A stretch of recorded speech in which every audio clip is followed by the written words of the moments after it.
The hallway smelled like sweat and floor wax, but the tension? You could taste it.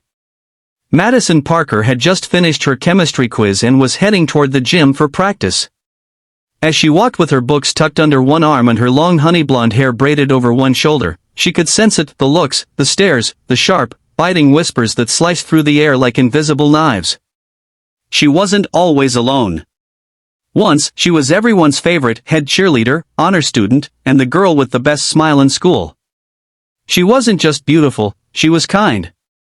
But a single choice flipped everything upside down. It started 3 weeks earlier, when Dylan Reese, the school's golden boy and, frankly, its most entitled, asked Madison out in the middle of the cafeteria.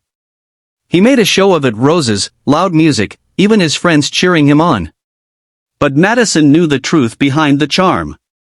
She had seen how he treated others, girls like Sarah, who cried in the bathroom after he ghosted her, boys like Kevin, who quit the team because Dylan made his life miserable. So when he handed her the bouquet and the school waited for her answer, she smiled kindly, leaned close, and whispered, "Thank you, but I'm not interested." It was the first no Dylan had heard in his life. And he didn't take it well. By the next morning, her life had turned into a nightmare. Her locker was spray-painted, Ice Queen in red letters. Anonymous messages filled her inbox, "You think you're better than everyone. You'll regret it." And somehow, edited photos of her humiliating, doctored, were floating around Snapchat stories, and no one knew who started them. Or at least, no one admitted to knowing. Madison reported it. Once. Twice. Even 3 times. But nothing changed. Counselors offered sympathy. Teachers looked the other way. Her so-called friends stopped texting. But what they didn't know was that Madison had been through worse.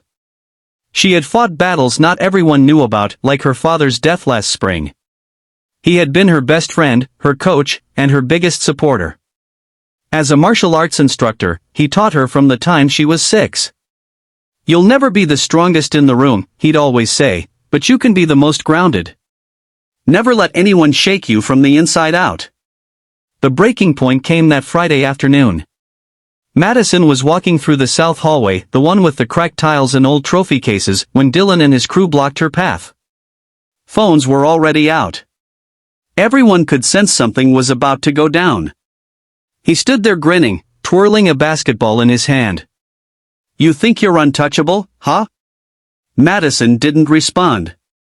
She kept her eyes forward, like her father taught her.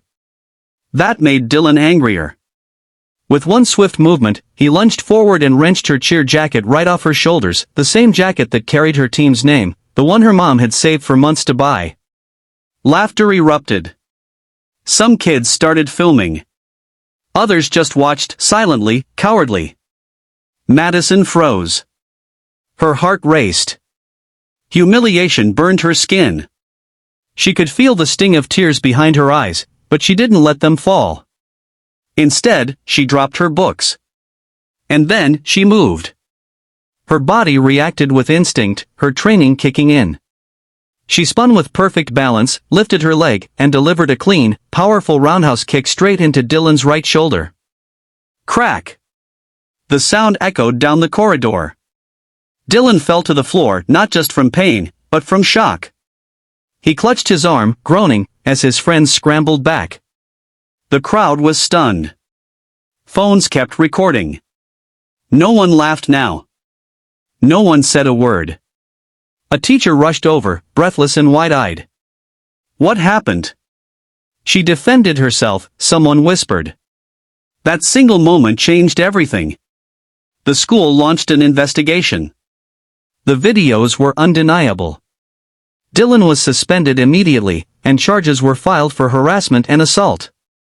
His parents tried to deny it, but the evidence was too strong. Meanwhile, Madison's courage became the story. She was invited to speak at a school board meeting about bullying. News stations reached out. But more importantly, students who once stayed silent began standing up. Sarah, the girl who had cried in the bathroom? She came to thank Madison in tears. Kevin asked to join the martial arts club she started a week later. The club grew fast, not just girls, but boys too. Kids who had felt powerless, forgotten, or voiceless now trained together every afternoon under Madison's guidance.